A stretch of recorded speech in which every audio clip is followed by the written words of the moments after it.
রব্বুল আলামিন বলছেন, ইয়া আইয়ুহাল্লাযীনা আমানু লা তাদখুলু বুয়ুতান গায়রা বুয়ুতিকুম হাত্তা তাস্তানিসু ওয়া তুসাল্লিমু আলা আহলিহা যালিকুম খায়রুল লাকুম লাআল্লাকুম তাযাক্কারুন। আল্লাহ তাআলা বলছেন, ইয়া আইয়ুহাল্লাযীনা আমানু, হে ঈমানদারেরা। আল্লাহ আমাদেরকে সম্বোধন করছেন, অ্যাপ্রোচ হলাম আমরা, আমাদেরকে লক্ষ্য করে আল্লাহ বলছেন আমরা ঈমানদার, আমরা ঈমান এনেছি, আল্লাহ যেন আমাদের ঈমান কবুল করে নেন। বলেন আমিন। ঈমান ছাড়া সফল হওয়া যাবে না। ঈমানদার যারা দুনিয়া আখিরাতে সফল হবে তারা। সেই ঈমানদারদেরকে লক্ষ্য করে আল্লাহ বলছেন, ইয়া আইয়ুহাল্লাযীনা আমানু, হে ঈমানদারেরা, লা তাদখুলু বুয়ুতান গায়রা বুয়ুতিকুম, তোমরা তোমাদের বসত বাড়ি ছাড়া, তোমাদের ঘর ছাড়া অন্য কোনো ঘরে ঢুকো না ততক্ষণ, হাত্তা তাস্তানিসু ওয়া তুসাল্লিমু আলা আহলিহা, যতক্ষণ না অনুমতি পাও, পারমিশন পাও, সম্মতি পাও। অনুমতি পাওয়ার আগে, অনুমতি এবং সম্মতি পাওয়ার আগে সালাম না দিয়ে তোমাদের ঘর ছাড়া অন্য কোনো ঘরে ঢুকো না। শুনতেছেন তো আপনারা?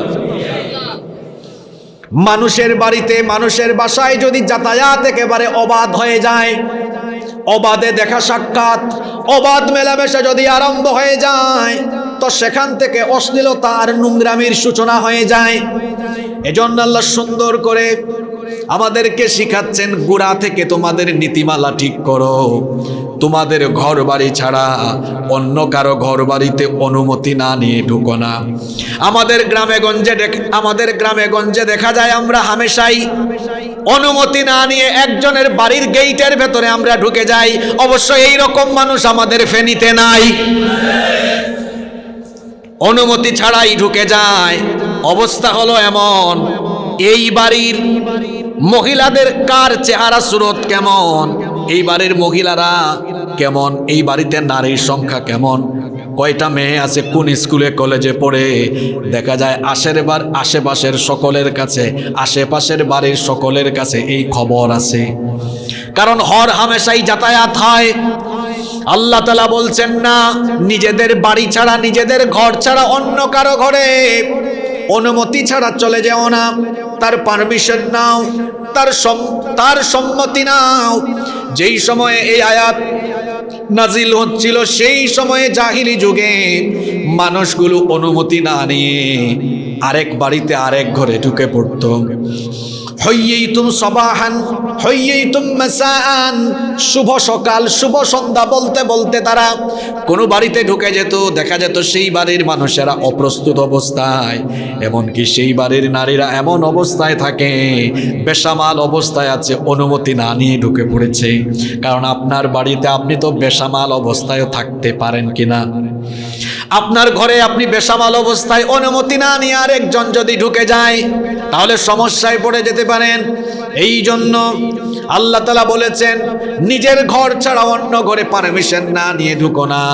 একজন সাহাবী এসে নবীজিকে জিজ্ঞেস করলেন, ইয়া রাসূলুল্লাহি, সবাই আমার সঙ্গে পড়েন সাল্লাল্লাহু আলাইহি ওয়াসাল্লাম, আতুহিব্বু, তিনি বললেন, ওগো আল্লাহর নবী, আমি আমার মায়ের ঘরে ঢুকবো, আমি কি পারমিশন নিব নাকি? নবীজি বললেন, অবশ্যই, তোমার মায়ের ঘরে গেলেও তুমি পারমিশন নিয়ে যাবা। ওই সাহাবী বললেন, আমার মা তো বয়স্কা বৃদ্ধা মহিলা, আমি ছাড়া আর কেউ সেবা করার নাই, তো আমার মায়ের ঘরে আমি কেন অনুমতি নিয়ে ঢুকবো? নবীজি তখন বললেন, আতুহিব্বু আন তুরাহা উরিয়ানা, তুমি কি তোমার মাকে উলঙ্গ অবস্থায় দেখতে চাও নাকি? যদি উলঙ্গ অবস্থায় দেখতে না চাও তো পারমিশন নিয়ে ঢুকো। কারণ রুমের ভেতরে প্রত্যেকটা মানুষ যে কোনো হালতে থাকতে পারে, প্রত্যেকটা মানুষেরই প্রাইভেসি আছে। এই জন্য ইসলাম কত সুন্দর নির্দেশনা দিল, আপনার রুম ছাড়া, ঘর ছাড়া অন্য কোনো ঘরে ঢুকতে হলে পারমিশন নিতে হবে। আরেকজন সাহাবী বললেন, ওগো নবী, আমার কয়েকটা এতিম বোন আছে, আমি তাদের দেখাশোনা করি। আমি আমার বোনদের ঘরে যাওয়ার ক্ষেত্রে, এমনকি আমার আপন বোনের ঘরেও যদি যাই, তাহলে কি আমার অনুমতি নেওয়া লাগবে নাকি? নবীজি বললেন, হ্যাঁ অবশ্যই, আপন বোনের ঘরেও যদি যাও তাহলে তুমি অনুমতি নিবা। এই যে আমরা এখানে মাহফিলে এসেছি, অনেকের পরিবারে এমন থাকতে পারে ভাই তার ভাইয়ের ঘরে অনুমতি ছাড়া ঢুকে, বাপ তার সন্তানদের রুমে অনুমতি ছাড়া ঢুকে, পরিবারের সদস্যরা একজন আরেকজনের ঘরে অনুমতি ছাড়া ঢুকে। এই রকম আদব আখলাক তো কোরআন আমাদেরকে শিখায় নাই। আল্লাহ বলেছেন, কারো ঘরে ঢোকার আগে পারমিশন নাও, কারো ঘরে যাওয়ার আগে পারমিশন নিয়ে ঢুকো। তবে এক জায়গায়, একটা ক্ষেত্রে পারমিশন নেওয়া লাগবে না। কোনো ঘরে আগুন লেগে গেল, কিংবা কোনো বাড়ির উপর বিপদ মুসিবত, আগুন লেগে গিয়েছে, তখন পারমিশন নেওয়া লাগবে না। পারমিশন ছাড়াই গিয়ে আগুন নেভানোর কাজ করেন, মানুষকে বিপদ থেকে উদ্ধারের কাজ করেন। নইলে কারো বাড়িতে গেলে পারমিশন নিতে হবে, সালাম দিতে হবে। কয়টা কাজ? আরো জোরে বলেন। দুইটা, পারমিশন আর সালাম। এখন প্রশ্ন হলো, পারমিশন নিব আগে না সালাম দিব আগে? সুন্নত হলো সালাম দিবেন আগে। আসসালামু ক্বাবলাল কালাম, কালামের আগে হলো সালাম। আগে সালাম দিবেন, তারপরে পারমিশন নিবেন। এই আয়াত যখন নাজিল হলো, এই আয়াত নাজিল হওয়ার পরে দেখা গেল পারমিশন নেওয়ার সিস্টেমটা মানুষ তখন জানতে জানতে লেট হলো, দেরি হলো। কেমনে পারমিশন নিতে হয় মানুষ তখনও বুঝতো না। নবী করিম সাল্লাল্লাহু আলাইহি ওয়াসাল্লাম একবার তার ঘরের ভেতরে আছেন, আবু দাউদ শরীফে এই হাদিস বর্ণিত হয়েছে। একজন সাহাবী জুরে জুরে চিল্লাতে চিল্লাতে নবীজির ঘরের দরজার সামনে গিয়ে বললেন, আলিজু, আমি কি ভেতরে আসতে পারি? চিৎকার করে বললেন, আমি কি ভেতরে ঢুকবো? আল্লাহর নবী তার খাদেমকে ডেকে বললেন, উখরুজ ইলা হাদা ফাআল্লিমহুল ইস্তিদান, ঘর থেকে বের হয়ে তাকে অনুমতির সিস্টেম শিখাও। তাকে গিয়ে বলো, এভাবে চিৎকার চেঁচামেচি করে অনুমতি চাইতে হয় না। আগে যেন সে বলে আসসালামু আলাইকুম, আগে যেন সালাম দেয়, এরপরে সে যেন ঢোকার জন্য অনুমতি চায়। তাকে নবীজির খাদেম ওই লোকটাকে শিখায়া দিলেন। সে তখন সালাম দিয়ে ভেতরে ঢুকলো। সালাম দিয়ে পরিচয় দিবেন। একজন সাহাবী, নাম হলো জাবের বিন আব্দুল্লাহ রাদিয়াল্লাহু আনহু, তিনি বলছেন, আমি আমার বাবার ঋণ সংক্রান্ত বিষয়ে নবীজির সাথে গেলাম সাক্ষাতের জন্য। আমি সালাম দেওয়ার পরে আমার পরিচয় দিলাম, নাম না বলে বললাম আসসালামু আলাইকুম ইয়া রাসূলুল্লাহ। সালাম দিলাম, বললাম আমি এসেছি। নবীজি বললেন, আমি মানে কি? তিনি বললেন আমি। তিনি ভেবেছিলেন আমার কণ্ঠস্বর নবীজি চিনে ফেলবেন। নবীজি বের হয়ে বললেন, আমি আমি, এটা তো কোনো পরিচয় হতে পারে না, বরং সালাম দিয়ে পরিচয় দিবা। যেমন সাইয়েদনা ওমর ইবনুল খাত্তাব রাদিয়াল্লাহু আনহু নবীজির কাছে গেলেন, গিয়ে সালাম দিলেন, তারপরে বললেন, আয়াদখুলু উমর, ওগো আল্লাহর হাবিব, ওমর কি ভেতরে আসবে নাকি? এই রকম করে নবীজির কাছে সাহাবীরাও অনুমতি নিয়ে ঢুকতেন। আল্লাহর নবী বলেছেন, কারো ঘরে ঢোকার আগে এই রকম সালাম দিয়ে পারমিশন নিয়ে তারপরে ঢুকো। আর সালাম দেওয়ার পরে, পারমিশন চাওয়ার পরে যদি 2 বার 3 বার পর্যন্ত যদি জবাব না আসে, তাহলে দাঁড়ায়া থেকো না, চলে আসো। যেমন সাদ বিন উবাদা রাদিয়াল্লাহু আনহুর ঘরে নবীজি একবার গেলেন, গিয়ে প্রথমবার সালাম দিলেন, আসসালামু আলাইকুম। সাদ বিন উবাদা রাদিয়াল্লাহু আনহু আস্তে করে উত্তর দিলেন, ওয়ালাইকুম আসসালাম। এমন উত্তর দিলেন, নবীজি সেটা শুনলেন। আপনারা আছেন না ঘুমাই গেছেন? নবীজি সালাম দিলেন, সাদ বিন উবাদা রাদিয়াল্লাহু আনহু আস্তে করে জবাব দিলেন, নবীজি শুনলেন না। নবীজি কিছুক্ষণ পরে আবার সালাম দিলেন। সাদ বিন উবাদা রাদিয়াল্লাহু আনহু ঘরের ভেতর থেকে আস্তে করে উত্তর দিলেন। সাদ বিন উবাদা রাদিয়াল্লাহু আনহুর ছেলে গিয়ে বলছে, আব্বা, আপনাকে নবীজি সালাম দেন, আপনি কেন আস্তে করে উত্তর দেন? তখন বাপ ছেলেকে বললেন, চুপ থাকো, উত্তরটা ইচ্ছে করে আস্তে আস্তে দিচ্ছি, কারণ সালামের অর্থ হলো দোয়া। সালাম মানে হলো দোয়া। আল্লাহর নবী হলেন আল্লাহর উপরে এই পৃথিবীতে তার সবচেয়ে বেশি মর্যাদা। তিনি যদি সালামটা আমার এবং আমার ঘরের মানুষের উপর 2 বার 3 বার দেন, আমার ঘরের উপর রহমত আর বরকত একটু বেশি নাজিল হবে। এই জন্য ইচ্ছে করে আস্তে জবাব দিচ্ছি। কিছুক্ষণ পরে নবীজি আবার সালাম দিয়েছেন, তখনও তিনি আস্তে করে জবাব দিলেন। 3 বার সালাম দেওয়ার পরে যখন ভেতর থেকে কোনো জবাব নবীজি সুস্পষ্ট শুনলেন না, তখন নবীজি চলে যাচ্ছেন। সাদ বিন উবাদা রাদিয়াল্লাহু আনহু ঘর থেকে তখন বের হলেন, বের হয়ে নবীজিকে আটকালেন, বললেন নবী গো আপনি চলে যাচ্ছেন কেন? নবীজি বললেন 3 বার সালাম দিলাম, 3 বারই রেসপন্স পাই নাই। তখন সাদ বিন উবাদা রাদিয়াল্লাহু আনহু বললেন 3 বারই জবাব দিয়েছি, কিন্তু আপনার পবিত্র জবান থেকে আমি বেশি দোয়া পাবার আশায় আস্তে করে জবাব দিয়েছি, যেন আপনি 2-3 বার বা আরো বাড়িয়ে সালাম দেন, আর আমার ঘরে যেন আরো বেশি রহমত বরকত নাজিল হয়। ওগো আল্লাহর নবী বেয়াদবি নিবেন না, আপনার থেকে দোয়া পাওয়ার আশায় আমি এটা করেছি। নবীজি কিছু মনে করলেন না। সাদ বিন উবাদা রাদিয়াল্লাহু আনহুর সাথে তার বাড়িতে গেলেন। বাড়িতে গিয়ে তিনি আল্লাহর কাছে দোয়া করলেন, আল্লাহ সাদের ঘরে তুমি আরো বেশি রহমত নাজিল করে দাও। এই হাদিস থেকে কি শিখলেন? কারো বাড়িতে গিয়ে কিছুক্ষণ পর পর সালাম দিয়ে 3 বার পর্যন্ত অপেক্ষা করবেন, জবাব নাই চলে আসতে হবে, জবাব নাই চলে আসতে হবে, উকি ঝুঁকি মারা যাবে না। বিভিন্ন গ্রামে আছে যুবক ছেলেরা, তরুণ যুবক ছাত্ররা, শোনো, বিভিন্ন বাড়িতে সুন্দর সুন্দর মেয়ে আছে, গেটের উপর দিয়ে উকি মারে। এরকম ছেলে ফেনীতে নাই? নবীজি বলেছেন খবরদার, কারো বাড়িতে উকি ঝুঁকি মারবা না, কারো বাড়িতে উকি ঝুঁকি মেরে কিছু দেখার চেষ্টা করবা না। আল্লাহর হাবিব বলেছেন কেউ যদি তোমার ঘর, তোমার বাড়ির দিকে উকি মারে, তখন তুমি যদি পারো কঙ্কর তার দিকে ছুঁড়ে মারো, এতে করে তার চোখের যদি কোনো ক্ষতিও হয়ে যায় তোমার কোনো গুনাহ হবে না। এর মানে আপনাদেরকে কঙ্কর মারা শেখাচ্ছি না, ভয়াবহতা বুঝাচ্ছি যে কারো বাড়ির দিকে উকি ঝুঁকি মারা এটা কত বড় গুনাহের কাজ। নবীজির খাদেম আনাস বিন মালিক রাদিয়াল্লাহু আনহু তিনি বলছেন নবীজি ঘরের ভিতর বসা, এক লোক নবীজির কামরার দিকে এসে উকি ঝুঁকি মারছে। নবীজি এত বেশি রাগান্বিত হলেন, নবীজির হাতে তীর ছিল, তীর নিয়ে নবীজি এত দ্রুত ওই লোকটার দিকে এগিয়ে গেলেন। হযরতে আনাস রাদিয়াল্লাহু আনহু বলছেন আমি ভেবেছিলাম নবীজি মনে হয় গিয়ে ওই তীরটা তার পেটের ভেতরে ঢুকায় দিবেন, কিন্তু দেখলাম না, নবীজি দ্রুত গিয়ে বললেন খবরদার এইভাবে করে উকি ঝুঁকি মেরো না, এটাকে নিষেধ করেছেন কে? আর কারো বাড়িতে ঢোকার আগে পারমিশন নিতে হয় কেমনে সেটাও নবীজি শিখিয়েছেন। একদম দরজা যদি পর্দা না থাকে, দরজা খোলা থাকে, গিয়ে একদম বাড়ির ভেতরে দরজার সামনে গিয়ে পারমিশন নেওয়া যাবে না, কারণ তখন তো বাড়ির বা ঘরের ভেতরে আপনার দৃষ্টি চলে যেতে পারে। যেমন এক লোক নবীজির কাছে আসলো, একটা হাদিস আপনাদেরকে শোনায়, আবু দাউদ শরীফের হাদিস। হুজাইল বিন সুরাহবিল এই হাদিসের বর্ণনাকারী সাহাবী, তিনি বলছেন জাআ রাজুলুন ফাওয়াকাফা আলা বাবিন নবী সাল্লাল্লাহু আলাইহি ওয়াসাল্লাম ইস্তাআযিন। এক লোক নবীজির কাছে আসলো, এসে নবীজির ঘরের দরজার সামনে দাঁড়িয়ে গেল। দরজায় কোনো পর্দা ছিল না, এসে নবীজির কাছে অনুমতি চাইল।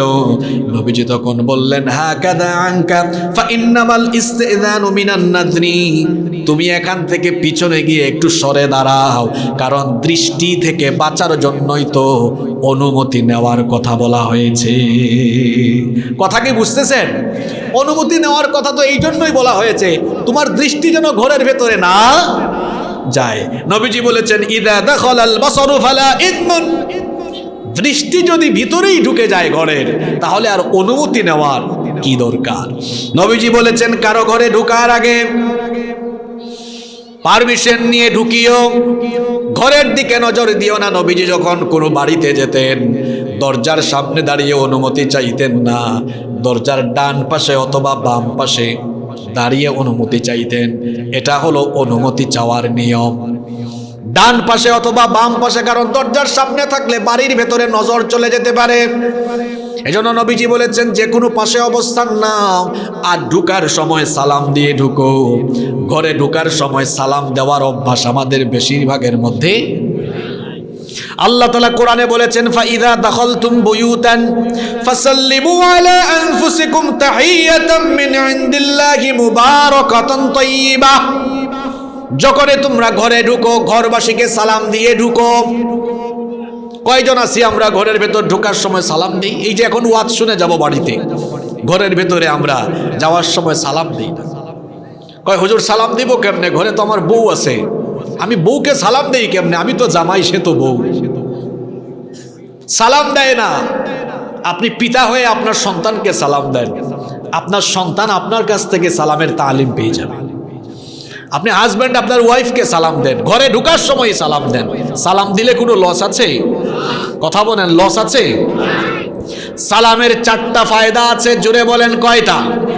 আরো জোরে বলেন। যুবকরা এগুলো মুখস্থ করবে। সালামের 4টা ফায়দা আছে। 1 নাম্বার, সালাম দিলেই আল্লাহর কাছ থেকে রহমত আর বরকত পাওয়া যায়। রহমত আর বরকতের কথা সালামের ভেতরেই আছে না নাই? দেখি আমাকে একটা সালাম দেন আপনারা। আপনারা আবার ভাবিয়েন না যে হুজুর কৌশল করে এতগুলা সালাম একসাথে নিচ্ছে। ওয়ালাইকুম আসসালাম ওয়া রাহমাতুল্লাহি ওয়া বারাকাতুহু। এটা বলানোর উদ্দেশ্য আমার 2টা। 1 নাম্বার উদ্দেশ্য ছিল দেখি সালামটা শুদ্ধ আছে কিনা ফেনীতে। আমাদের দেশে বেশিরভাগ মানুষ অশুদ্ধ সালাম দেয়। বিশেষ করে যারা রাজনীতি করে এদের মধ্যে বেশিরভাগ মানুষ অশুদ্ধ সালাম দেন না। আসসালামু আলাইকুম, সালাম আলাইকুম, সালাম আলাইকুম। বেটা তুই সালাম শিখোস নাই, তোরে রাজনীতি করতে কে বলছে? আগে সালাম শিখ। আসসালামু আলাইকুম। দেখেন না এক খেলোয়াড় বলে বিসমিল্লাহির রহিম, আউযুবিল্লাহ বিসমিল্লাহ চিনে না অনেকে, আবার অনেক জায়গায় উল্টা পাল্টাও হয়ে যায়। বিসমিল্লাহির রহমানির রহিম, আউযুবিল্লাহি মিনাশ শাইতানির রাজিম। আমি কি বানায় বলতেছি কথা? সালাম দেয় আসসালামু আলাইকুম, সালামু আলাইকুম। মহিলারা আরো স্টাইল করে দেয় আসসালামু আলাইকুম। এরকম সালাম মনে আপনারা শোনেন নাই?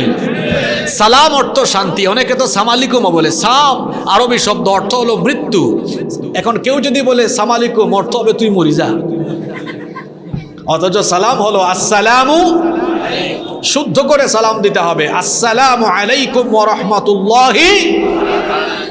বলছিলাম সালামের 1 নাম্বার বেনিফিট হলো সালামের মাধ্যমে আল্লাহর রহমত আর বরকত পাওয়া যায়। বলবেন কেমনে পাওয়া যায়? এই যে বললেন আসসালামু আলাইকুম ওয়া রাহমাতুল্লাহি ওয়া বারাকাতুহু, অর্থ হলো তোমার উপরে আল্লাহর রহমত আর বরকত বর্ষিত হোক। যে জবাব দেয় সেও বলে ওয়া আলাইকুমুস সালাম ওয়া রাহমাতুল্লাহি ওয়া বারাকাতুহু, তোমার উপরেও আল্লাহর রহমত আর বরকত বর্ষিত হোক। সালাম দেওয়া, সালামের জবাব দেওয়া, 2 গ্রুপই আল্লাহর রহমত আর বরকত পেয়ে যায়। সুবহানাল্লাহ পড়বেন না? সালামের 2 নাম্বার ফায়দা হলো যে ব্যক্তি সালাম দিয়ে ঘরের ভেতরে ঢুকবে, সালাম যে দিল আর যাদেরকে সালাম দেওয়া হলো তাদের নিরাপত্তার দায়িত্ব যিনি নিয়ে নেন তিনি কে? প্রমাণ কোথায়? শোনেন, নবী করিম সাল্লাল্লাহু আলাইহি ওয়াসাল্লাম বলেছেন রাজুলুন দাখালা বাইতাহু বিসালামিন ফাহুয়া দামিনুন আলাল্লাহি আযজা ওয়া জাল্লা। যে ব্যক্তি সালাম দিয়ে ঘরে ঢুকে ওই ব্যক্তি আর ওই ঘরের সকল মানুষের নিরাপত্তার দায়িত্ব যিনি নেন তিনি কে? ঘরের নিরাপত্তার দরকার আছে না নাই? চুরি ডাকাতির ভয় আছে না নাই?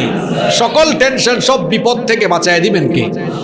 সালামের 3 নাম্বার ফায়দা হলো সালামের মাধ্যমে ভালোবাসা বাড়ে। নবীজি বলেছেন লা তাদখুলুল জান্নাহ হাত্তা তুমিনু, ততক্ষণ পর্যন্ত জান্নাতে ঢুকতে পারবা না যতক্ষণ না ঈমানদার হও। ওয়ালা তুমিনু হাত্তা তাহাব্বু, ততক্ষণ পর্যন্ত ঈমানদার হতে পারবা না যতক্ষণ না একজন আর একজনকে আল্লাহর জন্য ভালোবাসো। এরপরে নবীজি বললেন আমি কি তোমাদেরকে এমন একটা আমল শিখাবো না যে আমলের মাধ্যমে তোমাদের ভালোবাসা বাড়বে? সে আমলটা হলো আফশুস সালামা বাইনাকুম, তোমাদের মধ্যে সালামের প্রচলন বাড়িয়ে দাও। একজনের সাথে দেখা হয়েছে, সালাম দেন, মহব্বত বাড়িয়ে দিবেন কে? বউ রাগ করে আছে, বাড়িতে গিয়ে একটু সালাম দিয়েন আসসালামু আলাইকুম, দেখবেন রাগও চলে যাবে। কারণ সালাম অর্থ কি? শান্তি। আগুন নিভানোর জন্য শান্তির দরকার আছে না নাই? কেউ আপনার উপর রাগ করেছে, আপনি পাল্টা রাগ করিয়েন না, আপনি বলে দিয়েন আসসালামু আলাইকুম।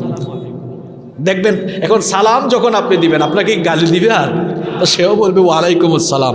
কারণ না পারতে দিতে হবে তো, তখন সালাম দেওয়া সুন্নত, জবাব দেওয়া ওয়াজিব।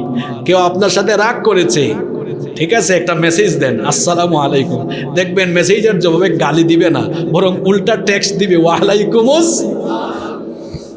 সালামের 4টা ফজিলত আছে। 1 নাম্বার বলেছি সালামের মাধ্যমে রহমত বরকত পাওয়া যায়। 2 নাম্বার সালামের মাধ্যমে আল্লাহর নিরাপত্তা পাওয়া যায়। 3 নাম্বার সালামের মাধ্যমে পারস্পরিক ভালোবাসা বেড়ে যায়। 4 নাম্বার সালামের মাধ্যমে দোয়ার বিনিময় হয়ে যায়। সালাম মানে দোয়া। আপনি সালাম দিলেন মানে যাকে সালাম দিলেন তার জন্য দোয়া করলেন, আর যে সালামের জবাব দিল সেও আপনার জন্য দোয়া করলো। এই রকম পারস্পরিক দোয়ার বিনিময় হয়ে যায়। সুবহানাল্লাহ কি বাড়িতে গিয়ে বলবেন? তাহলে সালাম দিবেন তো আপনারা? দিবেন তো আপনারা? কারো বাড়িতে ঢোকার আগে কয়টা কাজ? আরো জুড়ে বলেন। আজকে এই অনুমতি আর সালাম দেওয়া থেকে শুরু হয়েছে কেন একটু পরে বুঝবেন। আমি বলছি না 50 থেকে 55 মিনিট পর্যন্ত কতগুলা পয়েন্ট আমি বের করি, দেখবেন অশ্লীলতা দূরীকরণের সব নীতিমালা এখানে পয়েন্ট বাই পয়েন্ট আছে। কষ্ট হচ্ছে আপনাদের? 1 নাম্বার পারমিশন নাও। কারো বাড়িতে ঢোকার পারমিশনও নাই, তাহলে এই ছেলেগুলা এই মেয়েকে হিসকিরি ফিসকিরি দিতে পারবে? আর ওখানে এই লাইন বন্ধ, লাইন কাট অফ, শেষ। অবাধ মেলামেশার আর সুযোগ রইল। কারো বাড়িতে ঢোকার আগে কি লাগবে? কয়টা জিনিস লাগবে? আগে জোরে বলেন, আগে আগে। এখন বাড়িতে গিয়ে কি দিবেন? দিবেন তো? সালামের পরে কি? অনুমতি। সালামের পরে কি? এখন প্রশ্ন হলো, আমি কোনো বাড়িতে গেলাম, গিয়ে দেখলাম ওই বাড়িতে কেউ নাই, কাউকে পাইলাম না, তো আমি তখন কি করব? তো কি করবেন শোনেন, আল্লাহ পরের আয়াতে বলছেন ফাইল্লাম তাজিদু ফিহা আহাদান ফালা তাদখুলুহা হাত্তা ইউযানা লাকুম। যদি তোমরা সেখানে গিয়ে দেখো কেউ নাই, সেই বাড়িতে যদি দেখো গিয়ে কেউ নাই, তাহলে ততক্ষণ ঢুকো না যতক্ষণ না তুমি পারমিশন পাও। এখন আপনার প্রশ্ন হলো, হুজুর আমি পারমিশন পাবো কেমনে? ওই বাড়িতে তো কেউ নাই। উত্তর হলো, এইটা যার বাড়ি যার ঘর, তিনি যদি আপনাকে আগে থেকে পারমিশন দিয়ে রাখে, আমি না থাকলেও আমার ঘরে আমার বাড়িতে যাওয়ার অনুমতি আপনাকে দিলাম, তাহলে আপনি যেতে পারবেন। অথবা মনে করেন আপনাকে কেউ পাঠালো, ভাই আমার বাড়িতে জানতো, আমার বাড়ি থেকে গিয়ে এই জিনিসটা আনেন, তাহলে পারমিশন তো আপনাকে আগেই দিয়ে দিল, এটা ছাড়া আপনি ঢুকবেন না। আমাদের মধ্যে অনেকের স্বভাব এত খারাপ, কারো রুমে গিয়ে দেখছে সে নাই, ওই দেখি তো তার রুমের ভিতরে গোপন গোপন কি আছে, একটু বাইর করে দেখি কি আছে না। প্রত্যেকটা মানুষের প্রাইভেসি আছে। কারো ফোন হাতে নিয়ে তার গ্যালারি চেক করতে যাইয়েন না, কারো ফোন হাতে নিয়ে তার ফোনের ভিতরে কি আছে চেক করতে যাইয়েন না। এটাকে বলে অনধিকার চর্চা। এটা করার কোনো অধিকার আপনার। আল্লাহর হাবিব কত সুন্দর একটা কথা বলেছেন শোনেন। নবীজি বলেছেন, খবরদার অন্য কারো গোপন বিষয় অথবা অন্য কারো অন্য কোনো ব্যক্তির গোপনীয় বিষয় তালাশে তুমি লেগে যেও না। আল্লাহর নবী বলেছেন, মান নাযারা ফি কিতাবি আখিহি বিগাইরি ইযনিহি ফাইন্নামা ইয়ানযুরু ফিন নার। নবীজি বলেছেন, তুমি তোমার ভাইয়ের কোনো চিঠি তার পারমিশন ছাড়া তার চিঠির দিকেও নজর দিও না। যদি তার পারমিশন ছাড়া তার চিঠির দিকে তুমি নজর দাও, মনে রেখো তুমি চিঠির দিকে নজর নয়, জাহান্নামের আগুনের দিকে তোমার নজর দিয়েছো। কত বড় কথা, বুঝতে পেরেছেন আপনি? কারো পারমিশন ছাড়া নবীজি বলেছেন তার চিঠি পর্যন্ত ওপেন করবা না। আর আপনি সুযোগ পাইছেন আরেকজনের রুমে গিয়ে তারপরে বালিশের নিচে কি আছে, ড্রয়ারে কি আছে, এরকম বদখাইসলত মার্কা মানুষ তো আমাদের সমাজে নাই। নবীজি বলেছেন, খবরদার এটা করো না। আল্লাহ তাআলা বলেছেন, ফাইল্লাম তাজিদু ফিহা আহাদান ফালা তাদখুলুহা হাত্তা ইউযানা লাকুম। গিয়ে দেখলা কেউ নাই, তখনও তুমি পারমিশন না পেয়ে ঢুকো না। যদি ওই ব্যক্তি বলে আমি না থাকলেও আমার ঘরে ঢুকতে পারবেন, তাহলে আপনি ঢুকতে পারবেন, তো কোনো অসুবিধা। আবার কোনো বাড়িতে যাওয়ার পরে অনুমতি চেয়েছেন, কিন্তু অনুমতি চাওয়ার পরে বলা হলো, আল্লাহ বলেছেন, ওয়া ইন কিলা লাকুম ইরজিউ ফারজিউ হুয়া আযকা লাকুম ওয়াল্লাহু বিমা তা'মালুনা আলীম। তোমাকে অনুমতি দেওয়া হলো না। ওয়া ইন কিলা লাকুম, যদি বলা হয় ইরজিউ, ফিরে যাও, অনেক সময় ব্যস্ত আছে, ব্যস্ততার কারণে বলল আপনি এখন যান, পড়ে আসিয়েন, আল্লাহ তাআলা বলেছেন তখন তুমি তার দরজার সামনে জোর করে দাঁড়ায়া থেকো না, শক্তি দেখায়ও না। যদি বলা হয় ফিরে যাও তো ফিরে যাও। এই আদব আমাদেরকে শিখাচ্ছেন কে? আর জোরে বলেন কে? এরপরে আয়াতে আল্লাহ বললেন লাইসা আলাইকুম জুনাহুন আন তাদখুলু বুয়ুতান গায়রা মাসকুনাতিন ফিহা মাতাউল লাকুম ওয়াল্লাহু ইয়ালামু মা তুবদুনা ওয়া মা তাকতুমুন। যে ঘরে কোনো মানুষ বসবাস করে না সেখানে যদি ভোগ্য সামগ্রী থাকে তো সেখানে ঢোকার জন্য পারমিশন লাগবে না। উদাহরণ যেমন বাজার, বাজারের দোকানপাট, কোনো বাজারে ঢুকতে গেলে কি বাজার কমিটির অনুমোদন লাগবে নাকি? লাগবে না। আল্লাহ এখানে বলে দিলেন যেখানে ভোগ্য সামগ্রী, তোমার পণ্যের দরকার, ভোগ্য সামগ্রীর দরকার, সেখানে যাওয়ার জন্য তোমার কোনো পারমিশন লাগবে না। রেস্টুরেন্টে যেতে পারমিশন লাগবে না, বাজারে যেতে পারমিশন লাগবে না। তেমনি মসজিদ, মাদ্রাসা, পাঠাগার, লাইব্রেরি, এই সকল জায়গাগুলোতে যাওয়ার জন্য তোমার কোনো পারমিশন লাগবে। এই তিনটা আয়াতে গেল পারমিশন, কিভাবে নিতে হয়, কেন নিতে হয়, এই বিষয়গুলো আল্লাহ বললেন। এরপরে আল্লাহ তাআলা অশ্লীলতা থেকে, নোংরামি থেকে সমাজের মানুষকে বের করে আনার জন্য দ্বিতীয় দফা কর্মসূচি দিলেন। আল্লাহ তাআলা বললেন কুল্লিল মুমিনিনা ইয়াগুদ্দু মিন আবসারিহিম ওয়া ইয়াহফাযু ফুরুজাহুম যালিকা আযকা লাহুম ইন্নাল্লাহা খাবীরুম বিমা ইয়াসনাউন। যুবক ভাইয়েরা আছে না ঘুমায় গেছে? এখন যুবকদের ওয়াজ চলে এসেছে, পয়েন্ট পয়েন্ট শুনেন। এবার আল্লাহ বলছেন এরপরে অশ্লীলতা, নোংরামি থেকে, জিনা, ব্যভিচার থেকে সমাজের মানুষকে বের করে আনার জন্য এবার দ্বিতীয় দফা নীতিমালা বলা হচ্ছে। এবার পুরুষদেরকে আগে বলা হচ্ছে। আল্লাহ বললেন কুল, ও নবী আপনি বলেন, লিল মুমিনিনা, মুমিন পুরুষদেরকে বলেন, ইয়াগুদ্দু মিন আবসারিহিম, দৃষ্টিকে যেন তারা সংযত রাখে, তারা যেন তাদের চক্ষুটাকে হারাম জিনিস থেকে বাঁচিয়ে রাখে, চক্ষুটাকে যেন তারা অবনত রাখে। এই আদেশটা মোল্লার না আল্লাহর? যুবকরা যুবকের মতো আওয়াজ দাও, চক্ষু অবনত করতে হবে, আদেশ কার? আরো জোরে বলেন, আদেশ কার? চক্ষু হলো অশ্লীলতার দরজা, অশ্লীলতার, জিনা, ব্যভিচারের। বলবেন হুজুর চক্ষুকে আপনি এত বড় দোষ দিলেন কেন যে এটা অশ্লীলতার দরজা? জিনা, ব্যভিচারের প্রথম সূচনাটা হয় চোখের মাধ্যমে। আগে দেখে, তারপরে খারাপ চিন্তা অন্তরে যায়, এরপরে শেষ পর্যায়ে যায়। শুরু হয়েছে কি দিয়ে? জোরে বলেন। এই জন্য আল্লাহ আগে বলেছেন চোখের কথা, পরে বলেছেন লজ্জাস্থানের কথা। আল্লাহ আগে বলেছেন ইয়াগুদ্দু মিন আবসারিহিম, চক্ষুটাকে সংযত করো, এরপরে বলেছেন লজ্জাস্থানের হেফাজত করো। কারণ হলো চক্ষুটাকে যদি কন্ট্রোলে রাখা না যায় তাহলে লজ্জাস্থান হেফাজতে থাকবে। অবৈধ যৌনাচার শুরু হয়ে যাবে যদি চক্ষুকে হেফাজত রাখা না যায়। এজন্য আল্লাহ আগে বলেছেন চক্ষুটাকে হেফাজত করো, চক্ষুটাকে কন্ট্রোল করো। এই চোখের সকল খেয়ানত কেউ না জানলেও যিনি জানেন তিনি কি? ও যুবক ভাইয়েরা, দিনের বেলা যে কালো সানগ্লাস, কালো চশমা পরে, কালো চশমার ফাঁক দিয়ে আড়ালে মেয়েদেরকে দেখো, এটা কেউ দেখে না, কারণ চশমাটা এমন। কালো চশমার ভেতরে আপনার চক্ষু কোন দিকে যায় আপনি জানেন, মানুষ জানে না। কিন্তু মানুষ না জানলেও যিনি জানেন তিনি কি? আল্লাহ বলেছেন ইয়ালামু খাইনাতাল আয়ুনি ওয়া মা তুখফিস সুদূর,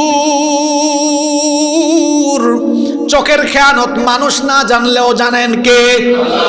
এজন্য আল্লাহ বলেছেন সাবধান, চক্ষুকে হেফাজত করো। আর এই যুগে চোখের হেফাজত এটা সবচেয়ে বড় চ্যালেঞ্জ, সবচেয়ে বড় চ্যালেঞ্জ এটা। আপনি বলবেন কেন এটা সবচেয়ে বড় চ্যালেঞ্জ?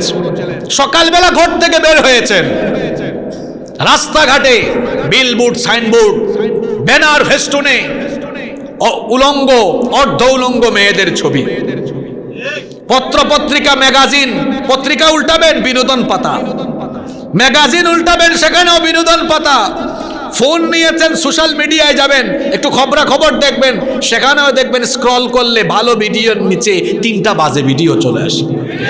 ইউটিউবে ওয়াজ শুনতে যাবেন, ওয়াজের ভিডিওর নিচে আরেকটা খারাপ ভিডিও চলে আসে। তো এই রকম অবস্থা। এখন আপনার চক্ষুকে আপনি বাঁচাবেন কেমনে, হেফাজত করবেন কেমনে? কি সুন্দর নবীজি শিখালেন।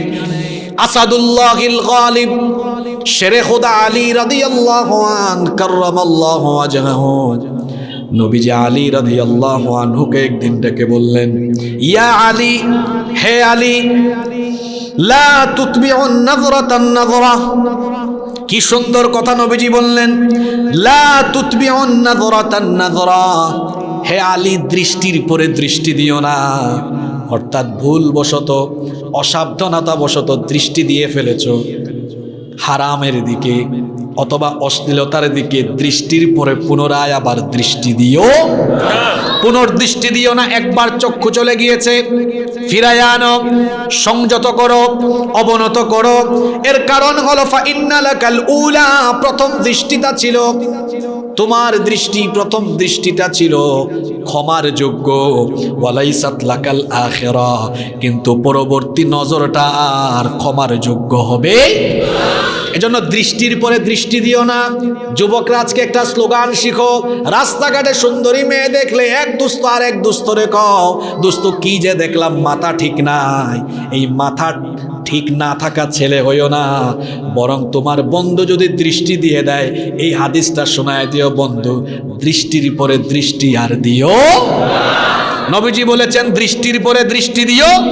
এখন অনেকে ভাববে যেহেতু দৃষ্টির পরে দৃষ্টি, তাহলে প্রথম দৃষ্টি আমি দিয়ে দিব। না, এটা বলা হয়েছে অসাবধানতাবশত দৃষ্টি চলে গিয়েছে। তো দৃষ্টির পরে আর দৃষ্টি, নজরের পর আর নজর হবে, এটা ভুলবশত অনিচ্ছাকৃতভাবে হয়ে গেছে। তাই বলে কি ইচ্ছা করে প্রথমবারই নজর দেওয়া যাবে? না, ইচ্ছা করে প্রথমবারই নজর দিয়েন না, নজর ঠিক করেন। কারণ নজরের ব্যাপারে আরেক হাদিসে এসেছে, নবীজি বলেছেন ইন্নান নাযরাতা সাহমুম মিন সিহামি ইবলিস মাসমুম। নবীজি বলেছেন হারাম নজর এটা হলো শয়তানের নিকৃষ্ট তীর সমূহের মধ্যে একটা নিকৃষ্ট তীর। নবীজি বলেছেন, এটা হাদিসে কুদসিতে আল্লাহ বলেছেন, মান তারাকাহা মিম্মা খাফাতি আবদালতুহু ঈমানান ইয়াজিদু হালাওয়াতাহু ফি কলবি। আমার কোনো বান্দা যদি আমাকে ভয় করে, তার দৃষ্টিটাকে পরনারীর দিক থেকে অথবা অশ্লীলতা বেহায়াপনার দিক থেকে ফিরায়া আনতে পারে, আমি তার বিনিময়ে আমার বান্দাকে এমন ঈমান দিব যে ঈমানের প্রকৃত স্বাদ তার অন্তর দিয়ে সে আস্বাদন করবে। আল্লাহর নবী আরো বলেছেন, মা মিন মুসলিমিন ইয়ানজুরু ইলা মাহাসিনি ইমরাআহ أول مرة ثم يغض بصره إلا أحدث الله له عبادة يجد حلاوتها। নবীজি বলেছেন, যদি কোনো মুসলিম ব্যক্তি ভুলবশত কোনো সুন্দরী নারীর দিকে তার নজর দেওয়ার পরে আল্লাহর ভয়ে নজরটা ফিরায়া নেয়, আল্লাহ তাআলা ওই ব্যক্তিকে এমন এক নিয়ামত দিবেন, ইবাদতের স্বাদ সে আস্বাদন করতে পারবে। আমরা অনেকে ইবাদত করি, মজা লাগে না। আর নবীজি বলেছেন শুধু চক্ষু হেফাজত করতে পারলে বান্দা যে ইবাদত করবে, তিলাওয়াত করবে, জিকির করবে, নামাজ পড়বে, সব ইবাদতের স্বাদ ভিতর থেকে, অন্তর থেকে অনুভব করবে। সুবহানাল্লাহ। কি বাঁচায় রাখলে? জোরে বলতে হবে। যুবকরা কথা বলো, আবি ইত্যারা বেশি বলো। কি বাঁচাইতে হবে? অশ্লীলতার দরজা কি? অশ্লীলতার ভেতরে ঢুকে, এই ভেতরে ঢুকার দরজাটা কি? প্রথমে দেখে, ওই যে বললাম, প্রথমে দেখে, তারপর রাতের বেলা ভাবে, পরের দিনও ভাবে, কয়েকদিন চিন্তা করে, এরপরে চূড়ান্ত গুনাহে চলে যায়। এজন্য অশ্লীলতার সূচনা হয় কি দিয়ে? এজন্য আল্লাহ এই আয়াতে বললেন, ও নবী কুল্লিল মুমিনিনা ইয়াগুদ্দু মিন আবসারিহিম, মুমিন পুরুষদেরকে বলেন তারা যেন তাদের চক্ষুকে সংযত রাখে, দৃষ্টিকে যেন অবনত করে, চক্ষু যেন হেফাজত করে। এই চোখের হেফাজত আপনি কি দিয়ে করবেন? প্রথমত পরনারীর দিকে দৃষ্টি দিবেন না। মাহরাম নারী ব্যতীত 14 জন নারী আপনার জন্য মাহরাম। এই 14 জন নারী ছাড়া অন্যান্য নারীর দিকে ইচ্ছা করে কাম ভাব নিয়ে আপনি নজর দিতে পারবেন না। চক্ষু দিয়ে হারামের দিকে তাকানো চোখের জিনা, জবান দিয়ে অশ্লীল কথা বলা জবানের জিনা, কান দিয়ে বাজে কথা শোনা কানের জিনা, হাত দিয়ে পা দিয়ে জিনাহের দিকে অগ্রসর হওয়া এটা হলো হাত পায়ের জিনা। সবচেয়ে মারাত্মক গুনাহ হলো চোখের জিনা, কারণ জিনাহের উৎপত্তি হয় চক্ষু দিয়ে। এই জন্য চোখের হেফাজতের কথা বলেছেন কে? আল্লাহর নবীর খুব সুন্দর একটা হাদিস আমি বিশেষ করে যুবকদেরকে শোনাই। নবীজি বলেছেন, ইদমানু লি সিত্তাম মিন আনফুসিকুম আদমানু লাকুমুল জান্নাহ। নবীজি বলেছেন, তোমরা আমার জন্য যদি 6টা জিনিসের দায়িত্ব নাও, আমি তোমাদের জন্য জান্নাতের জিম্মাদার হয়ে যাব। কয়টা জিনিস? 6টা জিনিসের ব্যাপারে সচেতন হয়ে যাও। কোন 6টা জিনিস? নাম্বার 1, উসদুকু ইদা হাদ্দাসতুম। যখন কথা বলো তখন সত্য কথা বলো, মিথ্যা বলো না। আমাদের সমাজে মিথ্যা বলা এরকম মানুষের সংখ্যা বড় কম। আপনারাই বলছেন বেশি, আমি আর নিচের দিকে নামলাম না। মিথ্যা আর মিথ্যা, মিথ্যা আশ্বাস আর মিথ্যা আশ্বাস। নবীজি বলেছেন, যখন বলো তখন সত্যটা বলো। ও আউফু ইদা ওয়াআদতুম। যখন ওয়াদা করো ওয়াদা ঠিক রাখো, ওয়াদা ভঙ্গ করো না। 3 নাম্বার, ওয়াআদু ইদা তুমিনতুম। যখন তোমাদের কাছে আমানত রাখা হয় আমানতের খেয়ানত করো না।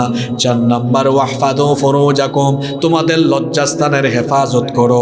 5 নাম্বার, গদ্দু আবসারাকুম। চোখের হেফাজত করো, চোখের দৃষ্টিটাকে অবনত করো। 6 নাম্বার হলো কাফু আইদিয়াকুম। তোমাদের হাতকে অন্যায় থেকে বাঁচায়া রাখো। এই 6টা কাজ যদি করতে পারো, আমি কিয়ামতের দিন তোমার জন্য জান্নাতের জিম্মাদার হয়ে যাব।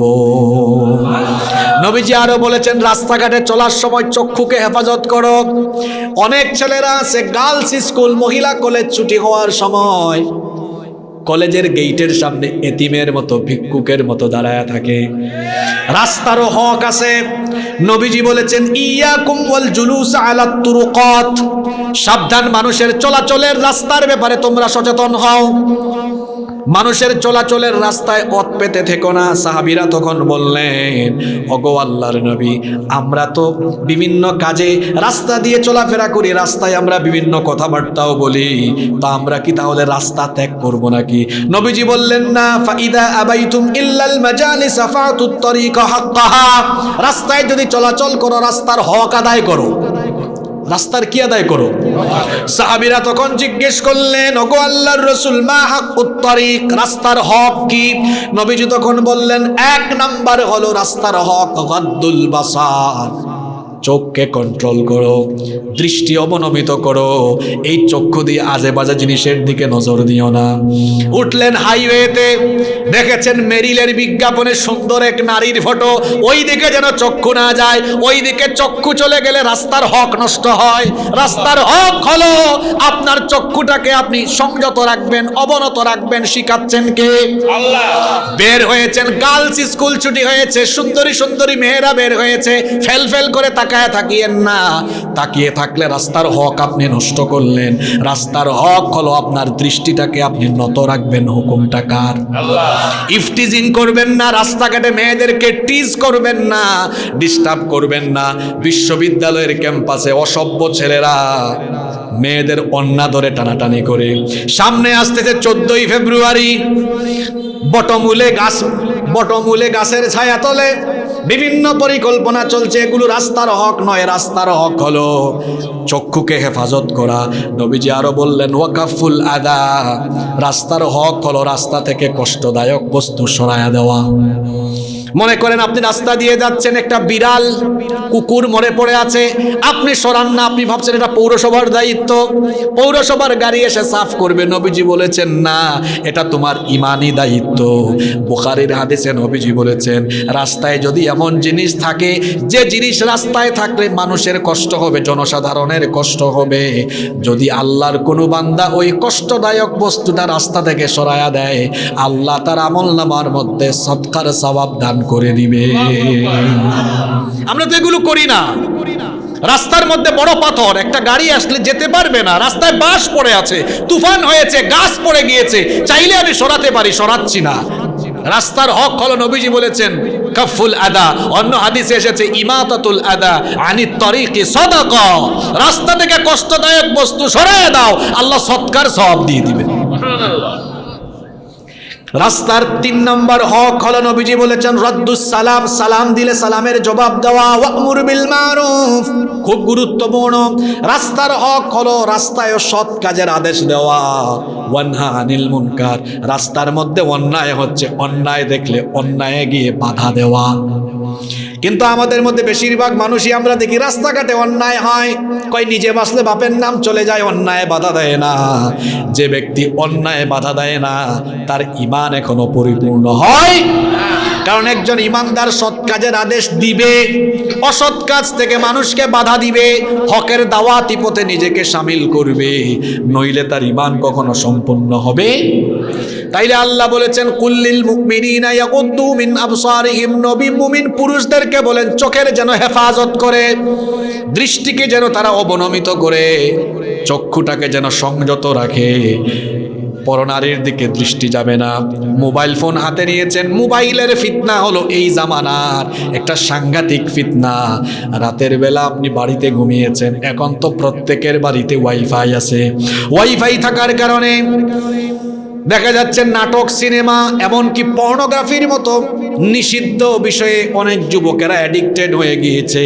সে মনে মনে ভাবছে আমি আমার রুমে, অন্ধকার রুমে, আমি আমার একা রুমে, এখন আমাকে কেউ দেখবে না, আমার আব্বা আম্মা ভাই বোন কেউ জানে না, আমি যা মন চাই তাই দেখব। আমার যুবক ভাইদেরকে বলছি, অন্ধকার একাকী সেই রুমে কেউ আপনাকে না দেখলেও যিনি আপনার সব কিছু দেখেন তিনি কে? সে আল্লাহর ভয় কি নাই অন্তরে? আল্লাহ তো আপনার গোপনও জানেন, প্রকাশ্য। এক হাদিসে নবীজি বলেছেন, তোমার পরিবার পরিজনকে তুমি যতটুকু লজ্জা পাও, তুমি কি আল্লাহকে ততটুকু লজ্জা পাও না? অর্থাৎ বুঝায় বলি, কোন যুবক ছেলে কি তার বাপ মায়ের সামনে পর্নোগ্রাফি দেখবে? কথা বলেন না কেন? কোন যুবক ছেলে কি বাপ মায়ের সামনে আরেক মেয়ের অন্না ধরে টানাটানি করবে? তো নবীজি বললেন, তোমার পরিবার পরিজনকে লজ্জা করে তুমি অশ্লীল কাজ করো না। পরিবার পরিজনের চাইতে তো মহান রব, তিনি তো সারা বিশ্ব জগতের মালিক, তাকে ভয় করে, তাকে লজ্জা করে তুমি কি তোমাকে গুনাহ থেকে বাঁচাতে পারো না? কথা কি মাথার ভেতরে ঢুকে না উপরে দিয়া চলে যায়? বোঝা যায় কথা? নবীজি বলেছেন চক্ষুটাকে হেফাজত করে, এটা রাস্তার হক। আল্লাহ তাআলা এখানে সুন্দর করে বলছেন এই আয়াতে, কুল্লিল মুমিনিনা ইয়াগুদ্দু মিন আবসারিহিম, নবী মুমিন পুরুষদেরকে বলেন চক্ষুকে যেন তারা সংযত রাখে। তবে এক জায়গায় চক্ষু সংযত রাখা লাগবে না, সেটা হলো নিজের স্ত্রী, মন ভরে দেখেন। আর আরেকটা হলো যুবকরা যখন বিয়ে করতে যাবে, বিয়ের আগে মেয়েদেরকে দেখে শুনেই বিয়ে করবে, এই জন্য অনুমতি আছে না নাই? যেমন একজন সাহাবী, নাম হলো মুগীরা ইবনে শুবা রাদিয়াল্লাহু আনহু, তিনি এসে নবীজিকে বললেন, নবীজি আমি তো বিয়ে করতে চাচ্ছি, এক মেয়ের সাথে আমার বিবাহের কথাবার্তা হচ্ছে। নবীজি বলেছেন তুমি কি মেয়েটাকে দেখেছো নাকি? মুগীরা বিন শুবা রাদিয়াল্লাহু আনহু বললেন, না এখনো দেখি নাই। নবীজি তখন বললেন, তুমি বিয়ে করতে চাও কিন্তু মেয়েটাকে এখনো দেখলা না, যাও মেয়েটাকে গিয়ে দেখো, উনজুর ইলাইহা ফাইন্নাহু আহরা আন ইউদামা বাইনাকুমা, যাও তাকে গিয়ে দেখো, দেখলে তোমাদের মধ্যে আন্ডারস্ট্যান্ডিং হয়তো আরো বেশি বেড়ে যেতে। যাও দেখো, তাহলে এই জায়গায় দেখা যাবে। তবে আমাদের দেশে বিয়ের আগে আবার মেয়েকে সমাজের মানুষ এমন ভাবে দেখে, মনে হয় যেন কুরবানির গরুর মতো দেখছে। কথা বুঝেন নাই? মানে ছেলে দেখবে অসুবিধা নাই, কিন্তু ছেলের ভাই ব্রাদার, তার মামা নানা ফুফা ফুফু হ্যাঁ, তার ফ্রেন্ড সার্কেল সবাইকে নিয়ে চলে আসে। এরকম আছে না নাই? আপনার বউকে আপনি বিয়ে করবেন, একটা মেয়ে দেখতে যাচ্ছেন, আপনি দেখেন 14 গোষ্ঠী নিয়ে যাওয়ার কোনো দরকার। এরপরে আল্লাহ বললেন ওয়াইয়াহফাযু ফুরুজাহুম, ও নবী মুমিন পুরুষদেরকে বলেন তারা যেন তাদের লজ্জাস্থানের হেফাজত করে। মুমিনদের একটা গুণাবলী হলো আল্লাহ সূরা মুমিনুনে বলেছেন ওয়াল্লাযীনা হুম লিফুরুজিহিম হাফিযুন।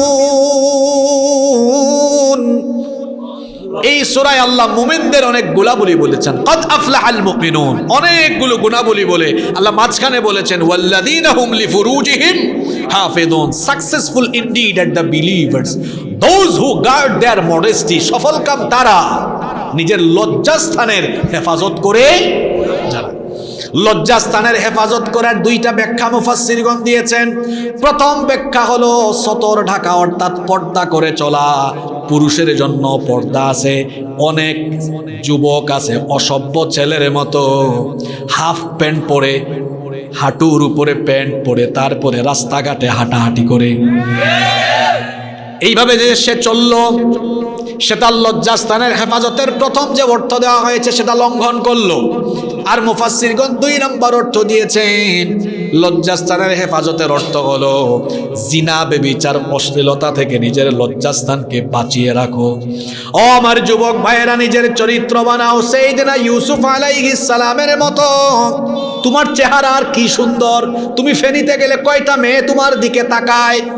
ইউসুফ নবী, তাকে আল্লাহ এত সুন্দর করে বানিয়েছেন, তার চেহারা সুরত এত সুন্দর ছিল, যাকে দেখে মিশরের সেই যুগের সুন্দরী নারীরা রূপে মুগ্ধ হয়ে গিয়ে ফল কাটতে গিয়ে আঙ্গুল কেটেছে, টেরও পায় নাই। এত সৌন্দর্য আল্লাহ তাকে দিয়েছেন।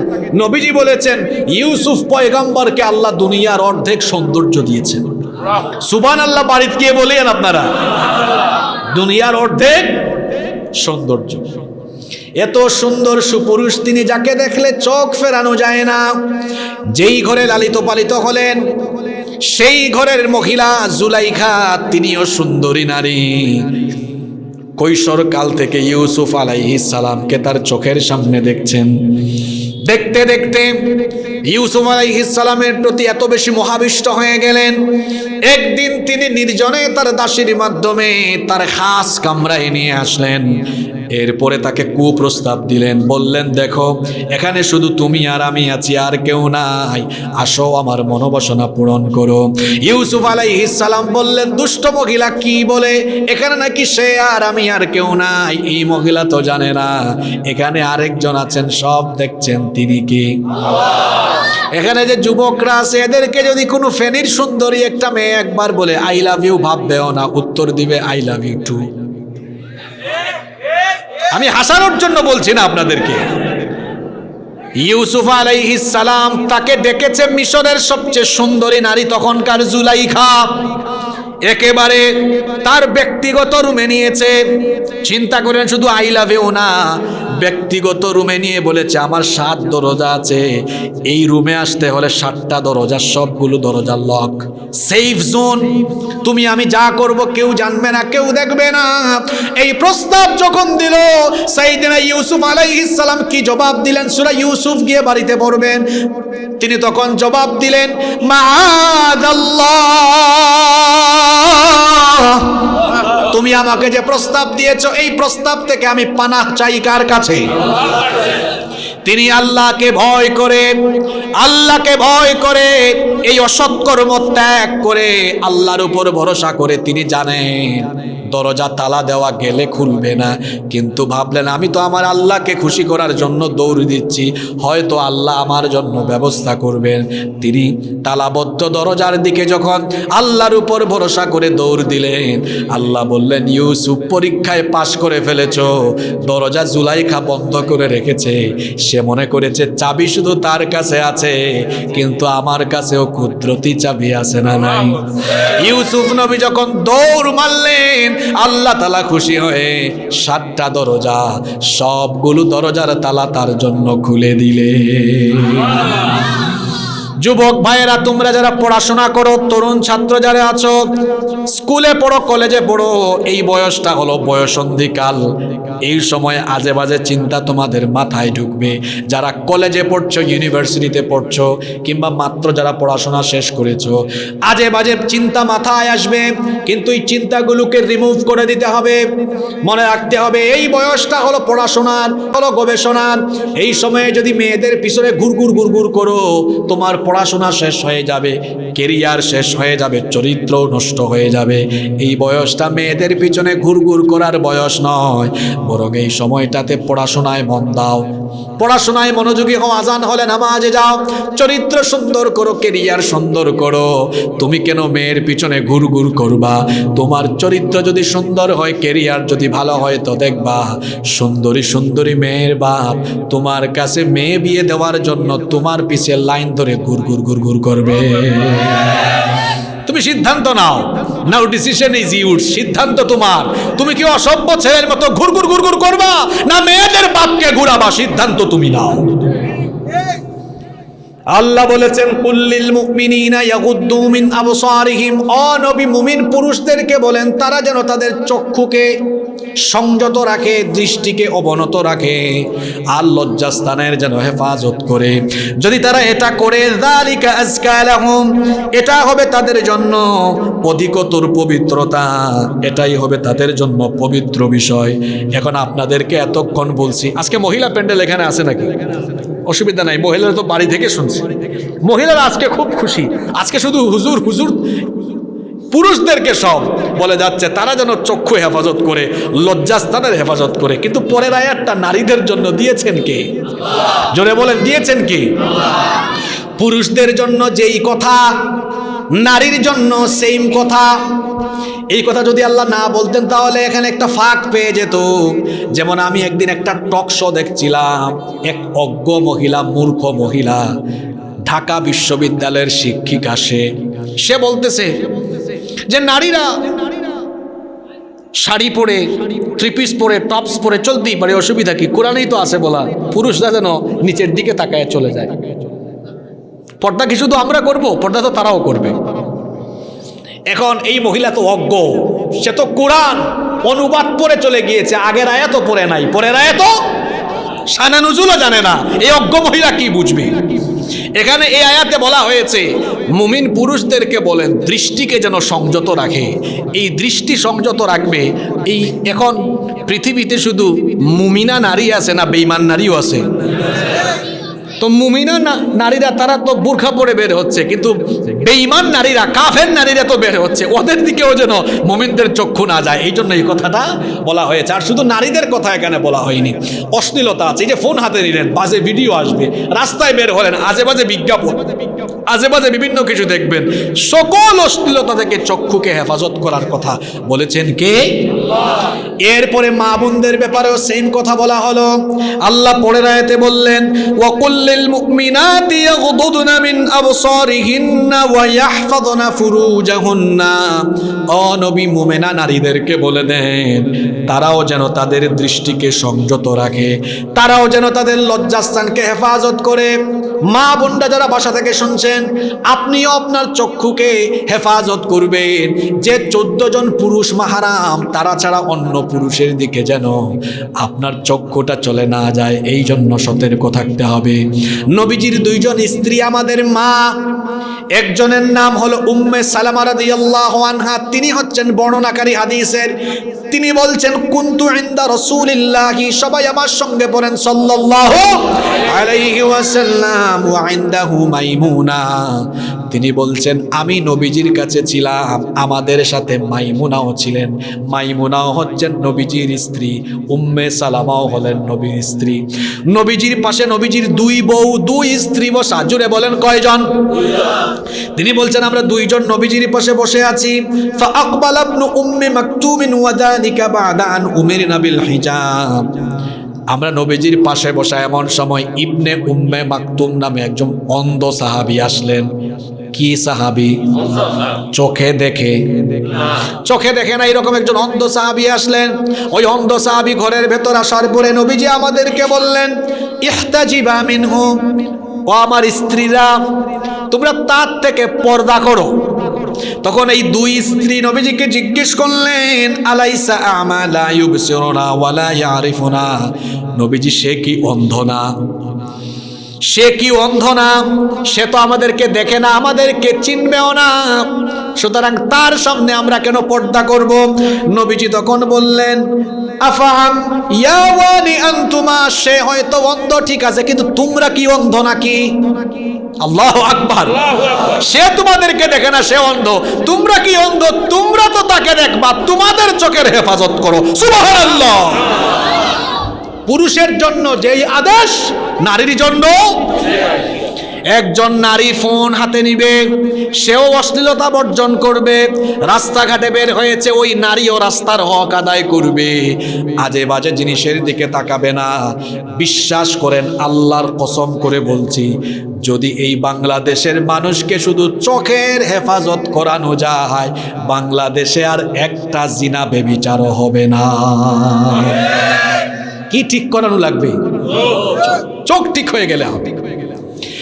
পুরুষের জন্য যেই কথা, নারীর জন্য সেই কথা। মুমিনা নারীদেরকে নবী আপনি বলেন চোখের যেন হেফাজত করে, ওয়াহফাজনা ফুরুজাহুন্না, এবং তাদের লজ্জাস্থানের তারা যেন হেফাজত করে, অর্থাৎ তারাও যেন জিনা বেবিচার থেকে বেঁচে থাকে। এরপরের আয়াতগুলো কিন্তু খুব গুরুত্বপূর্ণ। মনোযোগ আছে তো আপনাদের? বেশি না, 12-14 মিনিট মনোযোগ থাকবে না? হ্যাঁ, দেখেন আমি এই পুরো আলোচনাটা শেষ করে এরপরে পয়েন্টগুলো বের করে দিব আপনাদেরকে ইনশাআল্লাহ। দেখেন, পুরুষ আর নারীদেরকে দুইটা কথা বলা হলো, চোখের হেফাজত করো আর লজ্জাস্থানের হেফাজত করো। এবার একটা সুসংবাদ নেন, সুসংবাদ দিয়েছেন বড় হুজুর মুহাম্মদ, পড়েন সাল্লাল্লাহু মাইয়াদমাল্লি মা বাইনা লাহিয়াইহি ওয়া রিজলাইহি আদমানু লাহুল জান্নাহ। যেই ব্যক্তি তার দু চুয়ালের মধ্যবর্তী জায়গা অর্থাৎ জিহবা আর দু উরুর মধ্যবর্তী জায়গা অর্থাৎ লজ্জাস্থানের হেফাজত করবে, অর্থাৎ তার লজ্জাস্থানকে অবৈধ যৌনাচার থেকে বাঁচিয়ে রাখবে, আদমানুলাহুল জান্নাহ, আমি কিয়ামতের দিন তার জন্য জান্নাতের জিম্মাদার হয়ে যাব। যুবক ভাইয়েরা, শুধু নিজের লজ্জাস্থান চরিত্রের হেফাজত করেন, আপনার জান্নাতের ঠিকাদারি নিবেন, জান্নাতের সুপারিশকারী হয়ে যাবেন মুহাম্মদুর রাসূলুল্লাহ সাল্লাল্লাহু। এরপরে আল্লাহ নারীদেরকে বলছেন, পুরুষ আর নারীর পর্দা কিন্তু একরকম না। নারীদের ব্যাপারে আল্লাহ এই আয়াতে বেশি বললেন। আল্লাহ তাআলা এবার বললেন, সমাজ থেকে জিনা, ব্যভিচার, অশ্লীলতা, অবৈধ রিলেশন, হারাম রিলেশন, সকল নোংরামি দূর করার প্রেসক্রিপশন আল্লাহ দিচ্ছেন। আল্লাহ তাআলা এই আয়াতেই বলছেন, ওয়ালা ইউবদিনা জিনাতাহুন্না ইল্লা মা যাহারা মিনহা। আপনাদের মনোযোগ আছে তো? ওয়ালা ইউবদিনা জিনাতাহুন্না, তোমরা তোমাদের সৌন্দর্য প্রকাশ করিও না, সৌন্দর্য দেখাইও না, ইল্লা মা যাহারা মিনহা, যেটা আপনা আপনি প্রকাশিত হয়ে যায় সেটা ভিন্ন কথা। এখন আপনা আপনি কোনটা প্রকাশিত হয়? আপনা আপনি প্রকাশিত হওয়ার ব্যাখ্যা অনেকে অনেক রকম দিয়েছেন। কিছু কিছু মুফাসসির বলেছেন যে তার মুখমণ্ডল আর হাত, কিন্তু এটার বিপরীতে বেশিরভাগ মুফাসসির বলেছেন না, মুখটাও পর্দার অংশ। কারণ এই মুখটা হলো দেহের বা চেহারার সৌন্দর্যের রাজধানী। মুখের দিকে তাকালেই মায়া লাগে। যখন একটা ছেলে মেয়ে দেখতে যায়, ঠেঙের দিকে, পায়ের দিকে তাকায় না, চেহারার দিকে তাকায়। এই জন্য বেশিরভাগ মুফাসসির বলেছেন ওইটাও ঢেকে রাখতে হবে। তাহলে ইল্লা মা যাহারা মিনহা, যেটা আপনা আপনি প্রকাশিত হয়, ওইটার ব্যাখ্যা কি? সংখ্যাগরিষ্ঠ মুফাসসিরিনে কেরাম বলেছেন, তাফসীর ইবনে কাসির, তাফসীরে কুরতুবী, বাইদাউই, কাশশাফ সহ বেশিরভাগ তাফসীরে সংখ্যাগরিষ্ঠ মুফাসসিরগণ বলেছেন, এখানে বলা হয়েছে নারী তার সৌন্দর্য ঢাকার জন্য বুরখা পরল, বুরখার উপরে খিমার পরল, চাদর দিল। এই যে চাদরটা বাতাসে মাঝে মাঝে আলতু আলতু করে নড়ছে, এই যে বাতাসে আলতো আলতো করে নড়ছে, বা একজন নারী হাতে আংটি দিয়েছে, হাতের আঙ্গুলের আংটি দেখা গেল, অথবা সে কোথাও কোনো সিগনেচার করছে, হাতের আঙ্গুল দেখা গেল, এটা কি ইচ্ছা করে দেখিয়েছে না আপনা আপনি প্রকাশ হয়েছে? এইটা ভিন্ন কথা। কিন্তু আল্লাহ তাআলা বলেছেন, নারীরা ঘর থেকে বের হও, কিন্তু তোমাদের সৌন্দর্য দেখিয়ে বেরিও না। কিভাবে বের হবা? আল্লাহ শিখাচ্ছেন, ওয়াকরনা ফি বুয়ুতিকুন্না ওয়ালা তাবাররাজনা তাবাররুজাল জাহিলিয়াতিল উলা। জাহেলি যুগের মহিলাদের মতো বের হয় না। প্রশ্ন হলো, জাহেলি যুগের মহিলারা কেমনে বের হতো? আপনারা তাফসীর পড়লে দেখবেন, জাহেলি যুগের মহিলাদের ব্যাপারে মুফাসসিরগণ বলেছেন, সেই যুগের মহিলাদের বুকে কোনো কাপড় থাকতো না, বুকে কোনো কাপড় থাকতো না। ড্রেস পরুক আর যাই পরুক, এর উপরে কোনো চাদর বা ওড়না থাকতো না, এবং মাথায়ও কোনো কাপড় থাকতো না, খোপা বাঁধতো আর পেছন দিকে কয়েকটা গিট মারতো। আল্লাহ বলছেন, ওই জাহেলি যুগের মহিলাদের মতো ঘর থেকে বের হয় না। এখন তো জাহিলি যুগ আরেকটা চলছে। বর্তমান জাহিলি সমাজে দেখবেন অনেক মেয়েরা টপস পরে বের হয়ে যায়, শার্ট পরে বের হয়ে যায়। পুরুষের মাফলার, এই যে আমরা মাফলার যেমন গলায় ফালায়া রাখি, ওই রকম অন্যটাও গলার মধ্যে ঝুলায়া রাখে। আল্লাহ বলেছেন, খবরদার, ওয়ালা তাবাররাজনা তাবাররুজাল জাহিলিয়াতিল উলা, জাহেলি যুগের মহিলাদের মতো বের হয় না। এই রকম বুরখা ছাড়া, খিমার ছাড়া বের হওয়া মহিলা অবশ্য আমাদের ফেনীতে নাই। আপনারা যেমনি আসে বলছেন, এত জুড়ে বলছেন, মনে হচ্ছে ওয়াজ একদম এই জায়গায় ঠিকঠাক কমন পড়ছে। আল্লাহ তাআলা বললেন, তো কেমনে বের হতে হবে? বের হব কেমনে?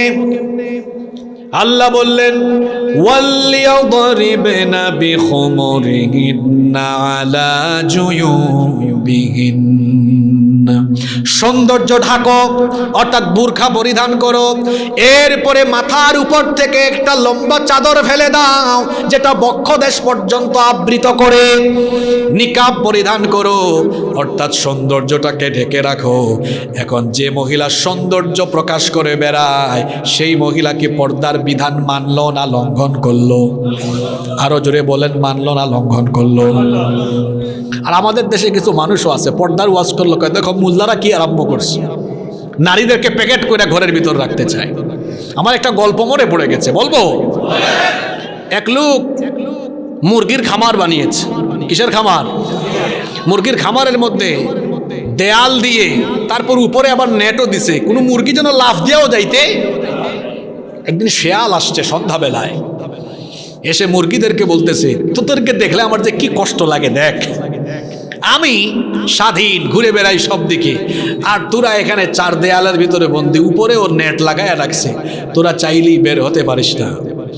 তখন মুরগি পারস্পরিক বলছে, দেখো বেটা শেয়ালের আমাদের প্রতি কত দয়া মায়া আসছে, সে মনে করছে আমরা বুঝি না, আমরা যদি একটু স্বাধীন হইয়া খালি বাইরে যাই, সে আমাদেরকে ধরে ধরে খাওয়ার সুযোগ সে পেয়ে যাবে। আমরা পর্দার কথা যখন বলি, কিংবা আমাদের দেশের মেয়েরা যখন পর্দা করে কলেজে বিশ্ববিদ্যালয়ে যাওয়া আরম্ভ করেছে, নারীবাদী কিছু লোক তখন নারীদের প্রতি দরদ দেখিয়ে তারা পর্দার বিরুদ্ধে অবস্থান নিয়েছে। ওই শেয়ালের মতোই তাদের অবস্থা। শেয়াল যেমন মুরগির স্বাধীনতা চায়, ঠিক তেমনি লুচ্চা বদমাশরা মেয়েদেরকে বেপর্দা বানায় চোখের সামনে দেখতে চায়। আল্লাহ বলেছেন, এমন একটা ওড়না দাও, খিমার পরো, খিমার বক্ষদেশ পর্যন্ত যেন সেটা দিয়ে ঢেকে যায়। কিন্তু আমার দেশের অনেক মহিলারা আছে, আধুনিক বুরখা পরে, লাল নীল বেগুনি টাইট ফিট বুরখা, বুরখা পরার পরেও শরীরের অঙ্গ প্রত্যঙ্গের ভাঁজ বোঝা যায়। এটা হলো বুরখার নামের তামাশা। আবার অনেকে আছে নিকাব লাগায়, লিপস্টিক আর আশকারা মাস্কারা হাবিজাবি দিয়া বের হয়। নবীজি এদের ব্যাপারে বলেছেন, আখিরি জামানা এমন কিছু মহিলা বের হবে, নিসাউহুম কাসিয়াতুন আরিয়াত, এরা কাপড় পরলেও দেখতে উলঙ্গ উলঙ্গ দেখাবে। এবং এই মহিলারা মাথার মধ্যে হিজাব কেমনে পরবে? ১৫০০ বছর আগে নবীজি বলেছেন, আল্লাহর নবী বলেছেন, এরা তাদের মাথার মধ্যে হিজাব পরবে এমন ভাবে, কাসনিমাতিল বুখতিল ইজাফ, বুখতি উটের কুচের মতো ভাঁজ দিয়ে দিয়ে হিজাব পরে। এইরকম মহিলা আমাদের সমাজে নাই। নবীজি বলেছেন, ইলানুহুন্না ফাইন্নাহুন্না মালউনাত, এই মহিলাদেরকে দেখলে লানত দাও, কারণ এরা লানত প্রাপ্ত মহিলা। কিছু কিছু মহিলা আছে ঘর থেকে বের হলে 2 ঘন্টা 3 ঘন্টা লাগে তার সাজগুজ করতে। হাজবেন্ড বলছে কই গো তোমার কি হলো? কই এই তো আশকারা মাস্কারা আটা ময়দা দিলাম, লিপস্টিক বাকি আছে, আইব্রু বাকি আছে, একটু অপেক্ষা করো। আরো 10 মিনিট পরে ডাক দিল, কই সব কিছুই শেষ, এখন আয়নার সামনে আমি দেখছি নিজেকে। আচ্ছা, আপনি ঘর থেকে বের হবেন, কোথাও যাচ্ছেন, হতে পারে বিয়ে শাদী বা কোনো প্রোগ্রামে, আপনি ঘর থেকে বের হবেন, আপনার তো 2-4-5 মিনিট বা 10 মিনিটের বেশি লাগার কথা না। আপনি ফ্রেশ হয়ে বুরখা পরেই চলে যাবেন। যে মহিলা বাসা থেকে বের হওয়ার আগে 2-3 ঘন্টা সাজগুজ করে, ওই মহিলার চরিত্র ভালো না। এই মহিলা পর পুরুষকে দেখাবার জন্য তার শরীরকে স্টেডিয়ামের মতো করে সাজিয়েছে। এটা অসভ্য মহিলা। নিজের সৌন্দর্য অনলি ফর ইউর হাজব্যান্ড, আপনার স্বামীর জন্য। সাজগুজ যা করতে পারেন স্বামীর জন্য করেন। অনেক মহিলা আছে বের হওয়ার সময় সকিনার মতো বের হয় ঘর থেকে, আর হাজব্যান্ডের সামনে কামলা বেডির মতো থাকে। আপনারা ঠিক করলেন, আপনারাও কম না।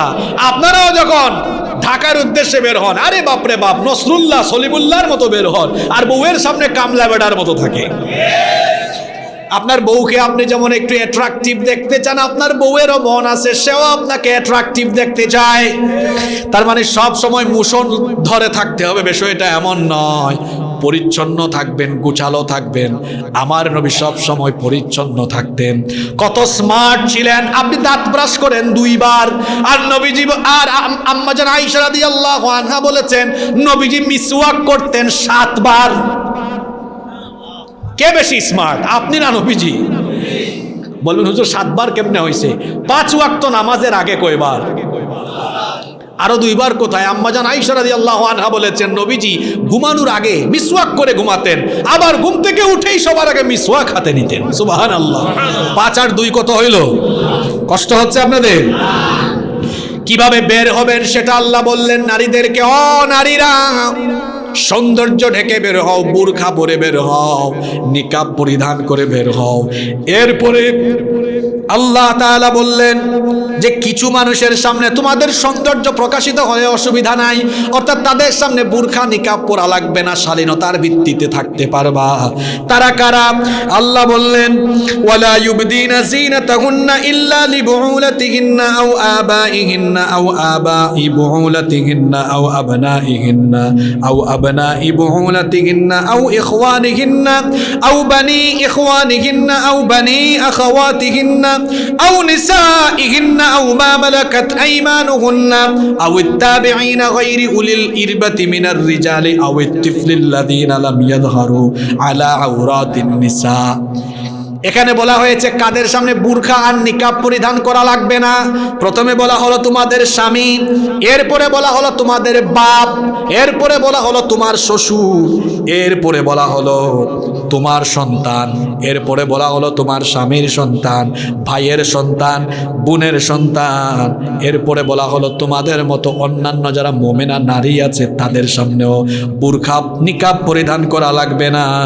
এরপরে বলা হলো তোমাদের মালিকানাভুক্ত দাসীদের সামনেও তোমাদের বুরখা পরা লাগবে না। এরপরে বলা হয়েছে এমন পুরুষ যার মধ্যে কাম ভাব নাই, অর্থাৎ খুব বয়স্ক জীর্ণ শীর্ণ মানুষ যার কোনো যৌন চাহিদা নাই। তারপরে বলা হয়েছে এমন শিশু যেই শিশু নারীদের গোপন অঙ্গ সম্পর্কে অজ্ঞ, এদের কথা আল্লাহ বলেছেন এদের সামনে বুরখা নিকাব এগুলো পরিধান করা লাগবে। বাদ বাকি সবার সামনে প্রয়োজনে যদি বের হও তো বুরখা পরো, নিকাব পরিধান করো। আর নারীদের কথা আল্লাহ বলেছেন ওয়াকরনা ফি বুয়ুতিকুন্না, খুব জরুরি না হলে ঘরেই থাকো। ইসলাম নারীকে মর্যাদা দিয়ে ইসলাম নারীকে বানিয়েছে রাজরানী। আর নারীদের প্রতি দরদ দেখায় নারীদেরকে যারা পণ্য বানাতে চায় তারা নারীদেরকে চাকরানি বানাতে চায়। ইসলাম বানিয়েছে নারীকে কি? একটু জোরে কোন। আর নারীবাদীরা নারীদেরকে বানাতে চায় কি? বলবেন হুজুর ইসলাম নারীকে রানী বানিয়েছে কেমনে? তো শোনেন, বিয়ে করে এনেছে, আনার সময় ইসলাম বলেছে তোমার বউকে এমনি আনতে পারবে না, মোহরানা দিয়ে সম্মানের সাথে নিয়ে আসো। সুবহানাল্লাহ। আনার পরে দাসীর মতো আচরণ করো না। আল্লাহ কোরআনে বলেছেন ওয়াশিরুহুন্না বিল মারুফ, সুন্দর সম্মানজনক আচরণ করো। তার ভরণ পোষণের দায়িত্ব স্বামীকে দাও। সুবহানাল্লাহ। নারী রানীর মতোই থাকবে। এই স্বামীকে বলছে, শোনো তুমি বাজারে যাচ্ছ না, এটা এটা এটা এটা নাই, এটা নাই, ওটা নাই, ওটা ওটা আনিও। রানীদের কাজ কি? রানী কি নিজে কাজ করে না করায়? কথা বলেন। এক সময় রাজা রানীদের যুগ ছিল না? ছিল। রাজা রানীরা কাজ করে না করায়? নারীদের অবস্থা দেখেন কেমন। হাজবেন্ড যাচ্ছে, ওগো শুনছো, এটা এটা নাই, এটা নাই, ওইটা নাই, ওটা আনবা, এটা করো, ওইটা করো। নারী রানীর ভূমিকায় বলতেছে, এটা আনো, ওইটা আনো, এইটা করো, ওইটা করো। বানিয়েছে ইসলাম নারীকে কি? রানী। এখন নারীরা নারীবাদীদের খপ্পরে পড়ে নারীরা হয়ে যেতে চায় চাকরানী। আপনি প্রয়োজনে চাকরি করতে পারেন, প্রয়োজন আছে চাকরি করেন, ব্যবসা করেন, ওইটা করলেও ইসলাম শর্তারোপ করে দিয়েছে আপনি পর্দা করে করতে হবে। আমরা একদম শেষের আয়াতে চলে এসেছি। এবার আসেন একটু রিভিউ করি 1 মিনিটে। অশ্লীলতা দূরীকরণের জন্য ইসলাম জিনা, ব্যভিচার, ধর্ষণ হারাম করেছে। এটা থেকে বাঁচানোর জন্য কি কি করতে হবে সব ক্রাইটেরিয়া দিয়েছে। ওই যে 1 নাম্বার, একজনের বাড়িতে আরেকজনের বাড়িতে অবাধ মেলামেশা যদি আরম্ভ হয়ে যায়, অবাধে মেলামেশা, ওখান থেকে অশ্লীলতার জন্ম নিতে পারে। এজন্য ইসলাম আগেই বলেছে, যা এই বাড়িতে ওই বাড়িতে যাওয়ার আগে পারমিশন নাও, বাড়িওয়ালা পারমিশন দিলে যাও, না দিলে যাইও না। তাইলে আজকে প্রথম শিক্ষা, কারো বাড়িতে যাওয়ার আগে কয় কাজ? জোরে বলেন, কয় কাজ? 1 number, 2 number permission, 1 number, 2 number কারো বাড়িতে গিয়ে দেখলেন কেউ নাই, 3 বার পারমিশন নেওয়ার পরেও পেলেন না, আবার এরপরে শুরু হয়েছে চোখের হেফাজত, রাস্তার হক। অনেকগুলো কথা বলেছি। চক্ষুটাকে নিচের দিকে অবনত রাখতে হবে, অর্থাৎ হারামের দিকে চক্ষু দিবেন না, কারণ অশ্লীলতার গেট, অশ্লীলতার দরজার নাম কি? জোরে বলেন। এটা বলেছেন ইমাম কুরতুবী রাহিমাহুল্লাহ। তার এই কথাটা আমার খুব ভালো লাগে। ইমাম কুরতুবী রাহিমাহুল্লাহর এই কথাটা, তিনি বলেছেন অশ্লীলতার দরজা হলো চোখ। চমৎকার কথা এটা। এরপরে বলা হলো লজ্জাস্থানের হেফাজত করো। তার পরবর্তী পয়েন্ট কি? 5 নাম্বার পয়েন্ট হলো নারীরা ঘরের বাহিরে যাবে, কি করে যাবে? পর্দা করে যাবে। 6 নাম্বার পয়েন্ট, কাদের কাদের সামনে পর্দা করা লাগবে? অর্থাৎ মাহরাম আছে না, নিজের ছেলের সামনে পর্দা করা লাগবে? লাগবে না। বাপের সামনে লাগবে?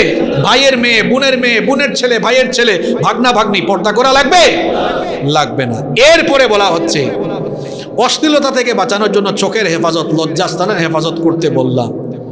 কিন্তু জৈবিক চাহিদা পূরণের জন্য হালাল একটা পন্থাও তো এখন দেওয়া দরকার আছে না?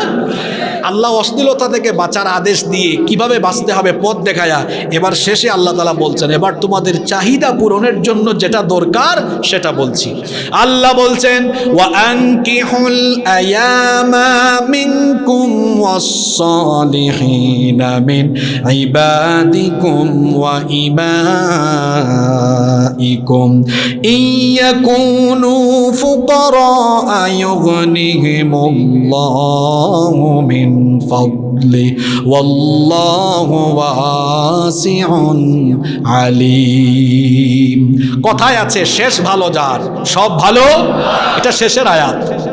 এতক্ষণ আল্লাহ অশ্লীলতা বেহায়াপনা থেকে বাঁচবেন কিনে, চোখের হেফাজত, লজ্জাস্থানের হেফাজত, রাস্তার হক, কত কিছু বুঝাইলাম আমি।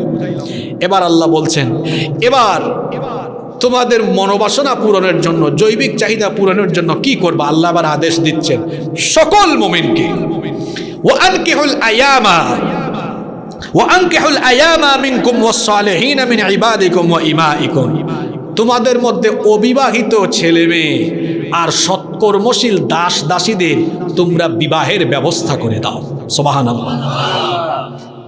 জিনা ব্যভিচারের বিপরীত হালাল তরিকা হলো কি? বিয়ে শুধু সামাজিক অনুষ্ঠান নয়। আজকে এই কথাটা এখান থেকে নিয়ে যান, আর যে কোনো জায়গায় বিয়ে হলে এটা বেশি বেশি বলবেন, এটা শুধু সামাজিক অনুষ্ঠান নয়, বিয়ে একটা ইবাদত। বিয়ে একটা কি? আল্লাহ বলেছেন অবিবাহিতদেরকে বিবাহের ব্যবস্থা করে দাও, সৎকর্মশীল দাস দাসীদেরকেও বিয়ের ব্যবস্থা করে দাও। এখন প্রশ্ন চলে আসবে, যেটা আমাদের মনে আসে, আমরা যেটা বলি, বিয়ে যে করবে খাওয়াবে কি? ইনকাম করে কম, উপার্জন করে কম। এই জন্য আল্লাহ আয়াতের ঠিক পরের অংশে এই বিষয়ে কথা বলে। শুনেন কি করতে হবে। আল্লাহ বললেন, ইয়াকুনু ফুকারা, তারা যদি দরিদ্র হয়, অর্থাৎ অর্থ করি টাকা পয়সা উপার্জন যদি কম করে, সে তার চরিত্র হেফাজতের জন্য যদি বিয়ে করে ফেলে, ইউগনিহিমুল্লাহু মিন ফাদলি, আল্লাহ নিজের অনুগ্রহে ওই দম্পতির সকল দারিদ্রতা দূর করে দিবে। এই আয়াত শুনি আবার আগামীকালকে থেকে একদম ইন্টারে পড়ে দাখিলে পড়ে এদেরকেও বিয়ে করাইয়া দিয়েন না, যে শুনছি হুজুর কোরআন থেকে বলছে বিয়ে করলে নাকি ধনী হওয়া যায়। এটা বুঝতে হবে, বিয়ে করলে চরিত্র হেফাজতের উদ্দেশ্যে আল্লাহ দরিদ্রতা দূর করে দিবেন। এটার মানে কি? এটার মানে হলো একজন মানুষ যখন বিয়ে করে তখন তার ভিতরে দায়িত্ববোধ পয়দা হয়। যারা বিয়ে করছেন তারা এটা জানেন, আমি এটারা বুঝবো না ভাই। এটা বিয়ে করার পরে মানুষের দায়িত্ববোধ পয়দা হয়, তার রেসপন্সিবিলিটি বাড়ে। তখন সে ব্যক্তি যে পরিমাণ উপার্জন করে, আগে বিয়ের আগে যেভাবে খরচ করতো ওইভাবে আর খরচ করে না। তখন সে হিসাব করে এখন আমি একজন না, এখন আমি দুইজন। তখন আর দেখা যায় যে বিয়ের আগে যে অভাব এটা ভাবতো, বিয়ে করলে অভাব, আসলে অভাব নাই। আল্লাহরও তখন একটা রহমত চলে আসে। ওই সেই উপার্জন দিয়ে দেখা যায় হাজব্যান্ড ওয়াইফ দুইজন একসাথেই চলতে পারে, কারণ রহমত দেন কে? বিয়ে কইরা গরিব হয়ে গেছে ফেরিতে, এরকম একজনও পাবেন না। এই যে একটু আগে কাউন্সিলর সাহেব এখানে বক্তৃতা করলেন, উনি কাউন্সিলর হয়েছেন বিয়ের আগে না বিয়ের পরে? আপনাদের মেয়র সাহেব মেয়র হয়েছেন বিয়ের আগে না বিয়ের পরে? আমি পরিচিত হুজুর হয়েছি কখন, বিয়ের আগে না পরে? আমার কথাও বললাম আর কি। মানে আমি যেটা বলতে চাচ্ছি, পৃথিবীতে প্রায় সকল ব্যক্তিদেরকেই দেখবেন বিয়ে করার পরে প্রতিষ্ঠিত হয়, বিয়ের আগে কেউ প্রতিষ্ঠিত হয় না। এটা তো ঠিক বললেন আপনারা, কিন্তু আপনাদের মেয়েদেরকে বিয়ে করার জন্য যখন কোনো ছেলে প্রস্তাব পাঠায় তখন তো আগেই বলেন কি ফেনীতে বাড়ি আছে, সরকারি চাকরি করো, 50-60 টাকা ইনকাম। তো এইটাও ঠিক, আবার ওই জায়গায়ও বিয়ের জন্য ছেলে আসলে ওইটাও মানেন না, ওইটাও ঠিক, যাবো আমরা কোন দিকে? শোনেন, বলছিলাম শেষ ভালো যার, সব ভালো শেষের কথাটা ভালো করে শোনেন। বিয়ে শাদিতে এই জিনিসগুলো আমাদেরকে ত্যাগ করা দরকার। বিয়েকে সহজ করে দিতে হবে, বিয়ে শাদীকে সহজ করে দিতে হবে। আপনার মেয়ের বিয়ের জন্য একটা ছেলে প্রস্তাব দিয়েছে, আপনি বলেন যে তোমার বাড়ি গাড়ি আছে কিনা? আপনার বিবেককে জিজ্ঞেস করেন, 25, 26, 27, 28 বছর বয়সে আপনার কয়টা গাড়ি বাড়ি ছিল? তখন কি গাড়ি বাড়ি হওয়ার বয়স? আমাদের দেশের যে কারিকুলাম, পড়াশোনা শেষ করতেই 24-25 বছর শেষ হয়। একটা ছেলে তখন যদি ব্যবসা করুক আর চাকরি করুক, যাই করুক, বিয়ে শাদীর আগে মানে পড়ালেখা শেষ করার পরে প্রথমে সে অল্প উপার্জন করবে, স্বাভাবিক। সে যদি বাড়ি গাড়ির মালিক হতে চায়, ব্যবসা বাণিজ্য বা চাকরি বাকরি যেটাই করুক, এটা 35-40 বছর হয়ে যাবে। যারা বিয়ের আগেই গাড়ি বাড়ির মালিক, এটা ফেক, ওটা আসল না, এটা তান না, ওটা সে তার বাপ থেকে বা দাদার থেকে পেয়েছে। এজন্য আমি বলি কি, যে তার বাপ দাদার পরিচয়ে চলে সে গাধা, যে নিজের পরিচয়ে চলে সে শাহজাদা। আপনার মেয়েকে গাধার কাছে বিয়ে দিয়েন না। বাপের থেকে পাইছে, ছেলে দাদার থেকে যারা পাইছে এরা বেশিরভাগ ক্ষেত্রে অলস হয়। আর যারা নিজের পরিশ্রমে সংসার চালায়, নিজের পরিশ্রমে কিছু করার চেষ্টা করে, দেখবেন এই ছেলেগুলো উদ্যমী হয়। এজন্য এই ছেলেগুলো হলো শাহজাদা। বিয়ের জন্য আসলে ছেলেকে জিজ্ঞেস করে, বাবা 5 ওয়াক্ত নামাজ পড়ো, দাড়ি আছে নাকি? এরপরে জিজ্ঞেস করবেন হালাল ইনকাম করো কিনা, যতটুকু করো হালাল কিনা, হালাল হয়েছে বাস নিজের মেয়েকে বিয়ে দিয়ে দেন। শুধু টাইলসওয়ালা ঘর আর চাকচিক্যময় বিল্ডিং আর দামি দামি গাড়ি দেখে মেয়ে বিয়ে দিয়েন না। কারণ দামি দামি বাড়ি গাড়ির মালিক ওই ছেলের চরিত্র যদি খারাপ হয়, তাহলে চাকচিক্যময় বিল্ডিং এর ভেতরে আপনার আদরের মেয়ের অবস্থা একদম কপাল পুড়ে ছাই হয়ে যাবে। টিনের বাড়ি, সেমি পাকা ঘর, অল্প ইনকাম করে মাসে 20-30 হাজার টাকা কোনো মতে চলে। ছেলের চরিত্র ভালো, টিনের বাড়ি হোক, সেমি পাকা ঘর হোক, চরিত্রবান এই ছেলের ঘরে আপনার মেয়ে আজীবন সুখে শান্তিতে থাকবে। তাহলে বিয়ে শাদীতে দিনদারিতা দেখতে হবে। কি দেখতে হবে? শেষের অংশ, এখন কারো যদি বিয়ে করার জন্য সামর্থ্য না থাকে, টাকা পয়সা এখনো না হয়, ইনকাম শুরু করে নাই, সে কি করবে? আল্লাহ পরের আয়াতে বলছেন সে সংযমের পন্থা অবলম্বন করবে। সংযমের পন্থা হাদিসে ব্যাখ্যা এসেছে, সে যেন বেশি বেশি রোজা রাখে। বেশি বেশি কি রাখে? রোজা রাখে। এবার আসেন আজকের যে আলোচনা করলাম, শেষ মিনিটে আমরা এসে একটু সামারাইজ করি। আমরা আজকে সূরা নূরের এই আয়াতগুলো থেকে কি শিখলাম? মূলত এই আয়াতগুলোতে সমাজের অশ্লীলতা, নোংরামি আর বেহায়াপনার পথকে বন্ধ করে দিয়ে সেখান থেকে মানুষকে কিভাবে বের করে আনতে হবে, আর অশ্লীলতার বিপরীতে সমাজকে বাঁচাতে হলে কি করতে হবে, এগুলো সুন্দর করে তুলে দিয়েছেন কে? আল্লাহ। আসেন আমরা পয়েন্টগুলো জেনে এরপরে মোনাজাতের দিকে যাব। 1 নম্বরে আল্লাহ বললেন, এই বাড়িতে ওই বাড়িতে উকি ঝুঁকি মারা বন্ধ করো। ওই বাড়িতে এই বাড়িতে যেতে চাও, যাওয়ার আগে সালাম এবং পারমিশন নাও। 2 নম্বর পয়েন্টে আমরা জেনেছি কারো বাড়িতে যাওয়ার পরে পারমিশন না পেলে ফিরে আসতে। 3 নম্বরে আমরা আরো একটা পয়েন্ট এখানে জেনেছি, কারো ব্যক্তিগত জিনিসে গিয়ে অনধিকার চর্চা করা যাবে। 4 নম্বরে আমরা জেনেছি আজকের আলোচনা থেকে চক্ষু হচ্ছে অশ্লীলতার প্রধান দরজা। এই চক্ষুকে হেফাজত করা গেলে চরিত্রকেও বাঁচিয়ে রাখা যাবে, এই জন্য এই চক্ষুকে সংযত রাখতে হবে। আদেশ কার? 5 নম্বর পয়েন্ট হলো লজ্জাস্থানের হেফাজত করতে হবে। সেটা কিভাবে? আমরা 2টা ব্যাখ্যা শুনেছি। সতর ঢেকে পর্দা মেনে পুরুষ নারী চলবে, পাশাপাশি অবৈধ যৌনাচার থেকে, হারাম রিলেশন থেকে নিজেকে বাঁচিয়ে রাখবে। এরপরে আমরা 6 নম্বরে জানলাম নারীরা যখন ঘর থেকে বের হবে পূর্ণাঙ্গ পর্দা করে বের হবে। এখানে একটা পয়েন্ট বলতে ভুলে গেলাম, সেটা হলো আপনি আপনার পরিবারের অধীনস্থ নারীদেরকে পর্দা করাবেন, এটা আপনার দায়িত্ব। যে করাবে না সে দায়ুস হয়ে যাবে।